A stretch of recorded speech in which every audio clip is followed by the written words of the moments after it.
ടാറ്റ നാനോയുടെ ഒരു എക്സാമ്പിൾ അല്ലെങ്കിൽ ടാറ്റ നാനോ എന്തുകൊണ്ട് മാർക്കറ്റിൽ ഫെയിലിയറായി എന്ന് പഠിക്കാൻ ശ്രമിക്കുന്നത് ബിസിനസ്സുകാരായിട്ടുള്ള ആളുകൾക്ക് ഭയങ്കര ഇൻസൈറ്റ് തരുന്ന ഒരു കാര്യമായിരിക്കും.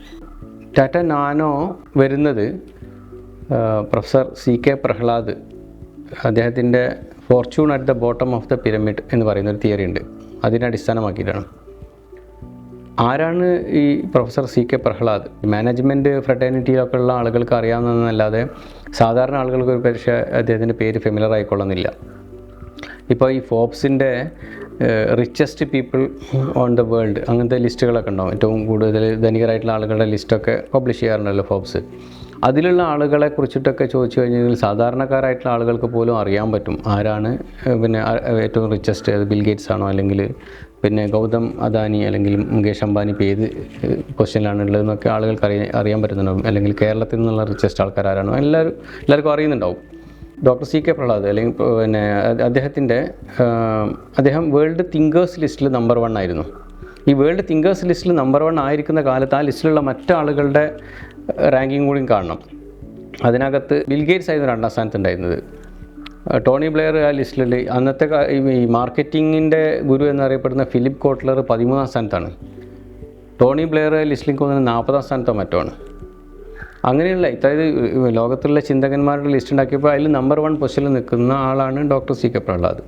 അദ്ദേഹത്തിൻ്റെ ഈ fortune at the bottom of the pyramid തിയറിനെ അടിസ്ഥാനമാക്കിയിട്ടാണ് ഈ നാനോ വരുന്നത്. Fortune at the bottom of the pyramid theory എന്താണ് ശരിക്കും? അതിനെ ഒരു ചുരുക്കി പറഞ്ഞാൽ സമൂഹത്തിന് പല തട്ടുകളായി തിരിക്കുക. അവരുടെ പിന്നെ എക്കണോമിക് കണ്ടീഷനെ ബേസ് ചെയ്തിട്ട് പല തട്ടുകളായി തിരിച്ചു കഴിഞ്ഞാൽ ഒരു പിരമിഡ് ഉണ്ടാവും. ആ പിരമിഡിനകത്ത് ഏറ്റവും താഴെ തട്ടിലുള്ള ആളുകൾക്ക് ഉയർന്ന ക്വാളിറ്റിയുള്ള ജീവിത സാഹചര്യങ്ങളോട്, പ്രൊഡക്റ്റുകളോട്, സർവീസുകളോട് ആഗ്രഹമുണ്ട്. അവർക്ക് അഫോർഡ് ചെയ്യാൻ പറ്റുന്ന വിലയിൽ അത് പ്രൊവൈഡ് ചെയ്യാൻ പറ്റുന്ന ഒരു സംവിധാനങ്ങൾ ഏതെങ്കിലും കോർപ്പറേഷൻസ്, ഏതെങ്കിലും കമ്പനീസ് ചെയ്യാൻ അവർക്ക് കഴിയുകയാണെന്നുണ്ടെങ്കിൽ ആ പ്രൊഡക്റ്റ് പിന്നെ ഭയങ്കര വിജയമാവുമെന്നും അതുപയോഗിച്ച് ഈ കമ്പനികൾക്ക് വലിയ ഫോർച്യൂൺ ഉണ്ടാക്കാൻ പറ്റും എന്നുള്ളതാണ് ഈ തിയറി ചുരുക്കി പറഞ്ഞാൽ. അപ്പോൾ ഈ തിയറിന് അടിസ്ഥാനമായിട്ടാണ് ഇന്ത്യയിൽ ഒരുപാട് പ്രൊഡക്റ്റുകൾ വന്നിട്ടുള്ളത്. അതിൽപ്പെട്ട ഒരു പ്രൊഡക്റ്റാണ് ഈ ടാറ്റ നാനോ. മറ്റ് പ്രൊഡക്റ്റുകൾ ഇപ്പം ഈ ഇന്ത്യയിൽ ഇത്രയും ചീപ്പായിട്ട് മൊബൈൽ ഫോൺ കണക്ഷൻ കിട്ടുന്നത്, അല്ലെങ്കിൽ ഇപ്പം അന്നത്തെ കാലത്ത് വന്നിട്ടുള്ള പിന്നെ എയർലൈൻ, എയർ ഡെക്കാൻ പോലുള്ള എയർലൈൻ, അല്ലെങ്കിൽ പിന്നീട് വന്നുള്ള ബജറ്റ് എയർലൈൻ ഇൻഡസ്ട്രിയൊക്കെ ഇതിനെ ഈ ഒരു തിയറിൻ്റെ എക്സ്റ്റൻഷൻസിൽ വരുന്ന പിന്നെ പ്രൊഡക്റ്റുകളും സർവീസുകളൊക്കെയാണ്. അപ്പോൾ അതിൽ വന്ന പ്രൊഡക്റ്റാണ് ഈ ടാറ്റ നാനോ. അപ്പോൾ ടാറ്റ നാനോ ഏത് കമ്മ്യൂണിറ്റിനെ അഡ്രസ്സ് ചെയ്യുന്നത്? അപ്പോൾ ഈ ഇതിനകത്ത് പിന്നെ ഇദ്ദേഹം ഈ ഡോക്ടർ CK പ്രഹ്ലാദ് ഈ തിയറി പ്രസൻറ്റ് ചെയ്യുന്ന സദസ്സിൽ നേരിട്ടിരിക്കാൻ ഭാഗ്യം കിട്ടിയ ഒരാളാണ് ഞാൻ, ബാംഗ്ലൂരിൽ വെച്ചിട്ടുള്ള ഒരു കോൺഫറൻസിൽ വെച്ചിട്ട്. അപ്പോൾ അദ്ദേഹം ഈ പിന്നെ 58 മിനിറ്റുള്ള അദ്ദേഹത്തിൻ്റെ പ്രസൻറ്റേഷനിൽ അദ്ദേഹം ഒരു ഇമേജ് കാണിക്കുന്നുണ്ട്.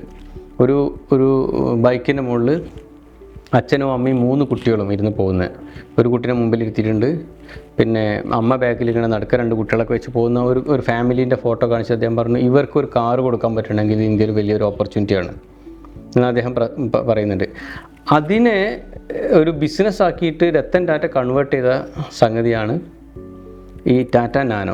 ഈ ടാറ്റ നാനോയുടെ ലോഞ്ചിങ് ഡൽഹിയിൽ വെച്ച് നടക്കുന്ന സമയത്ത് അന്ന് അവിടെ അറ്റൻഡ് ചെയ്തിട്ടുള്ളൊരു വിദേശ മാധ്യമ പ്രവർത്തകൻ ചോദിച്ചൊരു ചോദ്യം വന്ന് ടി വിയിലൊക്കെ വന്നിട്ടുണ്ടായിരുന്നു. ക്രെഡിറ്റ് കാർഡ് എടുത്തിട്ട് ഈ കാർഡ് എൻ്റെ ക്രെഡിറ്റ് കാർഡ് ഉപയോഗിച്ചിട്ട് എനിക്ക് വാങ്ങാൻ പറ്റുന്നതാണോ നിങ്ങൾ പറയുന്നത്?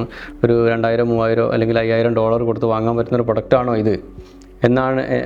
അത് ക്രെഡിറ്റ് കാർഡ് ഉപയോഗിച്ച് വാങ്ങാൻ പറ്റുന്ന കാർ എന്നുള്ള രൂപത്തിൽ അദ്ദേഹം എന്നെ റെപ്രസെൻറ്റ് ചെയ്യുന്നത്. അതായത് ഈ ഒരു പ്രൊഡക്റ്റ് അന്നത്തെ കാര്യങ്ങൾ അറിയുന്ന ആളുകൾക്കറിയാം, വലിയ മാസീവ് സക്സസ് ആയിരുന്നു. അത്രയും ബുക്കിങ്ങുകളൊക്കെ കിട്ടിയിട്ടുണ്ടായിരുന്നു ടാറ്റ നാനോക്ക്.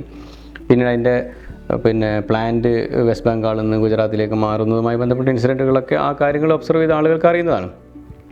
പക്ഷേ പിന്നീട് നമ്മൾ കാണുന്നത് എന്താണെന്ന് വെച്ചിട്ടുണ്ടെങ്കിൽ ഈ പ്രൊഡക്റ്റ് മാർക്കറ്റിൽ ഫെയിലിയർ ആവുന്നതാണ്. അപ്പോൾ എന്താണ് ഈ ഫെയിലിയറിൻ്റെ കാരണം? അത് വളരെ പ്രധാനപ്പെട്ടുള്ള ഇൻസൈറ്റ് തരുന്നൊരു സംഗതിയാണ്. ഇത് എൻ്റെ ഒബ്സർവേഷനിൽ ഉള്ള കാര്യങ്ങളാണ്. മേ ബി ഇതിനെക്കുറിച്ച് കുറേ അനാലിസിസ് പലരും നടത്തിയിട്ടുണ്ടാവും, അത് വ്യത്യസ്തമായിരിക്കാം. ഇതെൻ്റെ അനാലിസിസാണ്. അതായത് ഈ ടാറ്റ നാനോ ഇങ്ങനൊരു മാസീവ് സക്സസ്സിൽ വന്നു, അത്രയും ബുക്കിങ്ങുകളും കാര്യങ്ങളൊക്കെ ഉണ്ട്. അതിൻ്റെ ആദ്യ കാലഘട്ടത്തിലുള്ള പരസ്യങ്ങൾ നോക്കിക്കഴിഞ്ഞാൽ നമുക്ക് മനസ്സിലാകുന്ന ഒരു കാര്യമുണ്ട്. 1-2 എക്സാമ്പിൾസ് നമ്മൾ എങ്ങനെ വിഷ്വലൈസ് ചെയ്യുകയാണെന്നുണ്ടെങ്കിൽ ഒരു ഹസ്ബൻഡ് വൈഫ് ഇതിനകത്ത് പോകുന്നു. യങ് ആയിട്ടുള്ള ഹസ്ബൻഡ് വൈഫ് ഒരു കാറിൽ ഇങ്ങനെ പോകുന്നു. അങ്ങനെ പോകുന്ന വഴിയിൽ പെട്ടെന്ന് മഴ പെയ്യുന്നു. മഴ ചെയ്യുന്ന സമയത്ത് കാറ് പാടിക്കൊണ്ടിരിക്കുന്ന പാട്ടിന് ഒരു കുറച്ച് വോളിയം കൂട്ടിയിട്ട് ഒരു വൈപ്പർ ഓൺ ആക്കുന്നു. അപ്പോൾ സൈഡിലൂടെ, കാറിൻ്റെ സൈഡിലുള്ള പിന്നെ മറ്റേ ഗ്ലാസ്സിലൂടെ നമ്മൾ കാണുന്നത് ഒരു ഹസ്ബൻഡും വൈഫും കുട്ടികളുണ്ട് തോന്നുന്നു. അവർ ഈ മഴ കൊണ്ടിട്ട് ഈ ബൈക്ക് കിക്ക് ചെയ്യുന്ന ഒരു ഇമേജാണ് വരുന്നത്. അപ്പോൾ അതിനകത്ത് ക്ലിയർ കമ്മ്യൂണിക്കേഷൻ ഇതാണ്, നിങ്ങൾ ആ ബൈക്ക് ഉപേക്ഷിച്ചിട്ട് കാറിലേക്ക് വരിക എന്നുള്ളതാണ് അതിൻ്റെ കമ്മ്യൂണിക്കേഷൻ. അതേപോലെ മറ്റൊരു ആഡ് വന്നത് എങ്ങനെയാണെന്ന് വെച്ച് കഴിഞ്ഞാൽ ഹസ്ബൻഡും വൈഫും 2 കുട്ടികളും ഒരു കാറിൽ പോകുന്നു. അങ്ങനെ കുട്ടികൾ ആദ്യം ഇങ്ങനെ വഴക്കൊക്കെ ഉണ്ടാക്കുന്നുണ്ട്. അപ്പോൾ ബൈക്കിൽ പോകുന്ന സമയത്ത് അതൊന്നും കഴിയില്ലല്ലോ, പിന്നെ കുട്ടികൾ വഴക്കൊക്കെ കൂടുന്നുണ്ട്. കുറച്ച് കഴിഞ്ഞിട്ട് പിന്നീട് അവർ ആ സീറ്റിൽ കിടന്ന് ഉറങ്ങുന്നു. അപ്പോൾ ഹസ്ബൻഡും വൈഫും ഇങ്ങനെ കൈയൊക്കെ ചേർത്ത് പിടിച്ച് ഒരു റൊമാൻറ്റിക് മൂഡിലേക്കൊക്കെ ഇങ്ങനെ വരുന്നതാണ്. അത് ആ ഒരു ആഡിൻ്റെ ഒരു കമ്മ്യൂണിക്കേഷൻ എന്ന് വെച്ചിട്ടുണ്ടെങ്കിൽ അവിടെയും ക്ലിയർ ആണ് കമ്മ്യൂണിക്കേഷൻ. അത് പിന്നെ ഈ ബൈക്ക് ഉപയോഗിച്ച് പോകുന്ന ഒരു പിന്നെ ഫാമിലിനെയാണ് അവർ ടാർഗറ്റ് ചെയ്യുന്നത്. ഇപ്പോൾ ഈ പിന്നെ എന്ത് പിന്നെ ബിസിനസ് ഓപ്പർച്യൂണിറ്റിയുടെ മുകളിലാണോ ഈ പിന്നെ ഇത് ക്രിയേറ്റ് ചെയ്തത്, അതേ സാധനം കമ്മ്യൂണിക്കേറ്റ് ചെയ്യുന്നതാണ് ആഡിനകത്ത്. അപ്പോൾ ഇതിനകത്ത് ഒരു ഇൻഡയറക്റ്റ് കമ്മ്യൂണിക്കേഷൻ ഉണ്ട്. അതായത് ഇതൊരു പാവപ്പെട്ടവൻ്റെ കാറായിട്ടാണ് സാധാരണക്കാരന് മനസ്സിലാവുക. ആ കമ്മ്യൂണിക്കേഷനാണ് സത്യത്തിൽ ടാറ്റ നാനോൻ്റെ പരാജയത്തിൽ കലാശിക്കുന്നതാണ് എൻ്റെ വിലയിരുത്തൽ. അത് പിന്നീട് ടാറ്റ റിയലൈസ് ചെയ്യുന്നുണ്ട്. റിയലൈസ് ചെയ്തതിൻ്റെ അടിസ്ഥാനത്തിൽ ഇവർ ടാറ്റ നാനോൻ്റെ കൊമേഴ്സ്യൽസ് കംപ്ലീറ്റ് മാറ്റിയിട്ട് അവസാന കാലഘട്ടത്തിൽ ടാറ്റ വന്ന് അതിൻ്റെ പരസ്യം ഒരു എക്സോട്ടിക് കാറായിട്ടാണ്, അതിൻ്റെ ഫ്യൂൽ എഫിഷ്യൻസി, അതിൻ്റെ ഒരു എക്സോട്ടിക് കാറായിട്ടുള്ള ഒരു രൂപത്തിൽ അതിനെ പൊസിഷൻ ചെയ്തിട്ടുള്ളൊരു കാർ വന്നു. പക്ഷേ അപ്പോഴേക്കും ഈ പബ്ലിക് ഇമേജ് പിന്നെ ഈ പെർസെപ്ഷൻ ബിൽഡായിട്ടുണ്ടായിരുന്നു.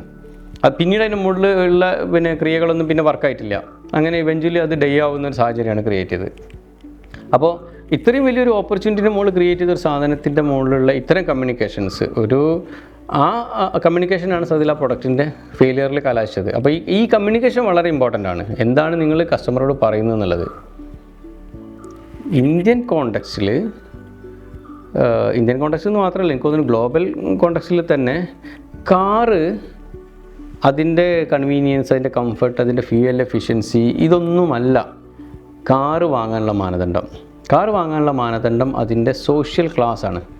ഞാൻ ഏത് സോഷ്യൽ ക്ലാസ്സിലാണ് പെടുന്നത് എന്ന് ആളുകളോട് പറയാനുള്ള ഡിവൈസ് ആയാണ് മെജോറിറ്റി ആൾക്കാരും ഈ സാധനത്തിനെ കാണുന്നത്. അതുകൊണ്ട് തന്നെ ഇപ്പോൾ എപ്പോഴും ആളുകൾ കാറ് വാങ്ങുന്നത് അയാളുടെ നിലവിലുള്ള ബഡ്ജറ്റിന് തൊട്ട് മുകളിലുള്ള കാറായിരിക്കും അയാൾ വാങ്ങേണ്ടവ. അപ്പോൾ അങ്ങനെയുള്ളൊരു സ്ഥലത്തേക്ക് നമ്മളൊരു പ്രൊഡക്റ്റായിട്ട് വരുന്ന സമയത്ത് ആ കാര്യം കാണാതെ പോയി എന്നുള്ളതാണ്. അത് ടാറ്റ പോലുള്ളൊരു വലിയ എന്താ പറയുക ഒരു ഓർഗനൈസേഷൻ പോലും അതിൽ മിസ്സിങ് സംഭവിച്ചു എന്നുള്ളത് പിന്നെ നമ്മൾ ബിസിനസ്സുകാർ മനസ്സിലാക്കി വെക്കേണ്ട ഒരു സംഗതിയാണ്.